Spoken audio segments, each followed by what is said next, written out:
ওই যে জিংটা বার করে এই যে কি আছে এটা জিং এখন কালা এটা খাওয়া দে এটা খাওয়া দে বাদ মাই এবার জানালা খুলি তুই দেন মুতে দিন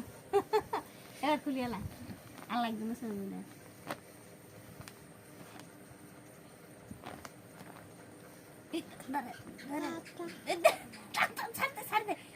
ছাড় দে কোন রুসকে উঠবে ছাড় দে উঠেলা ওই হিডো সাইবে কোন হিডো দেখ এবার স্যার এখানটা স্যার কি বুদ্ধি খাওয়ার করা হচ্ছে আরে হুলিগে সরাদ্দ বানাবি হুলিগে সিরিয়াল আইবে টান টানে দে